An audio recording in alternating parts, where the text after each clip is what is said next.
Olá pessoal, sejam todos muito bem-vindos ao Direito com Elas. Eu sou Ana Luísa Reale e no vídeo de hoje a gente vai conversar um pouquinho sobre o princípio da fungibilidade recursal. Então não sei se vocês já ouviram falar sobre esse princípio.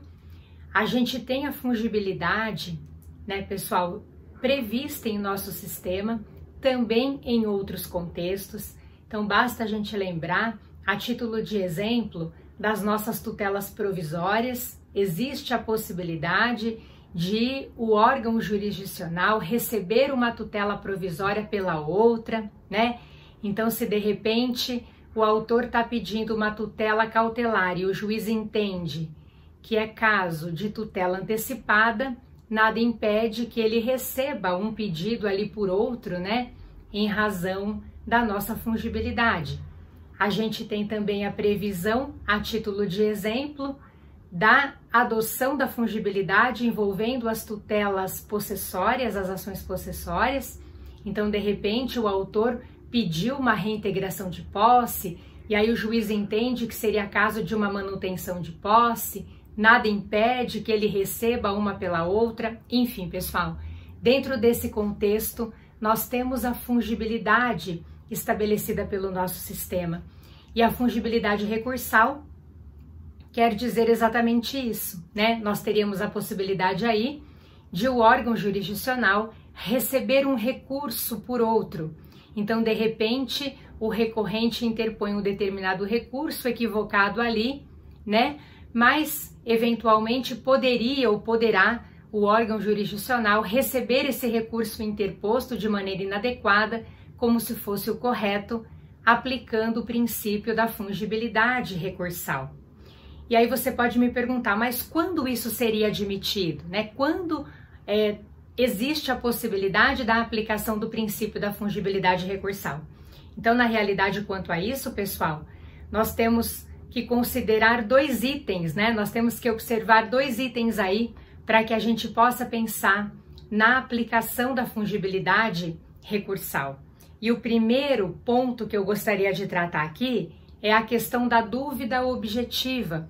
Então, o nosso sistema nos coloca que para a adoção do princípio da fungibilidade recursal deve haver a dúvida objetiva. Então, seria aquela dúvida, de repente, né, a título de exemplo, uma divergência travada ali pela doutrina, pela jurisprudência, com relação à natureza jurídica de uma determinada decisão proferida pelo órgão jurisdicional. E aí, né, diante dessa discussão, a parte pode ter dúvida mesmo. Então, de repente, eu estou diante de uma decisão interlocutória ou de uma sentença, né? Que recurso caberia aqui? Será que eu interporia um agravo de instrumento, de repente um recurso de apelação?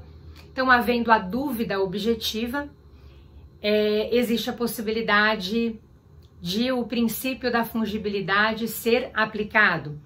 E um outro requisito que a gente tem aí também, pessoal, além da dúvida objetiva, é a inexistência de erro grosseiro. Então, de repente, não há dúvida nenhuma quanto àquele provimento do juiz, né? Não há nenhuma discussão com relação àquilo, a própria lei, né, também a título de exemplo, ela já pode definir de maneira muito clara qual o recurso a ser interposto de determinada decisão. E aí, se eventualmente a pessoa interpõe um recurso equivocado dentro desse contexto, fatalmente ela estaria incorrendo nesse erro grosseiro e aí não vai dar, né, pessoal, para o órgão jurisdicional receber esse recurso inadequado como se fosse o adequado, aplicando o princípio da fungibilidade recursal. Eu queria também colocar aqui, gente, que essa fungibilidade recursal, ela vem colocada, inclusive, pelo CPC, em alguns momentos ali, de maneira expressa. Eu vou citar um exemplo aqui, apenas um, nós temos outras situações também consideradas pelo CPC, mas eu vou me referir aqui ao artigo 1032 do Código de Processo Civil, que estabelece que se o recorrente interpõe um recurso especial, né, que é um recurso que seria julgado ali pelo Superior Tribunal de Justiça, e aí a lei nos coloca que se o relator detectar que há questão constitucional, né, violação à Constituição Federal. Dentro desse contexto, o recorrente, ele teria um prazo ali para poder demonstrar a existência de repercussão geral, falar ali sobre essa questão constitucional dentro do prazo estabelecido pela lei e cumprida essa diligência pelo recorrente, o relator ali no STJ, né, ele poderia encaminhar o recurso ao Supremo Tribunal Federal, né, pessoal? Aplicando aí a fungibilidade recursal, e a gente tem essa previsão expressa considerada pelo nosso legislador. E eu trouxe, gente, para a gente fechar, um exemplo envolvendo esse princípio da fungibilidade recursal, que se refere a uma decisão que nós tivemos do STJ, bem recente, ela é de outubro de 2021, ela foi proferida pela 4ª turma do STJ em decisão unânime. Eu estou me referindo a um agravo interno no recurso ordinário de número 233. E aí, gente, na realidade, nós tínhamos, no caso concreto, uma pessoa física envolvida nessa demanda e nós tínhamos também um Estado estrangeiro.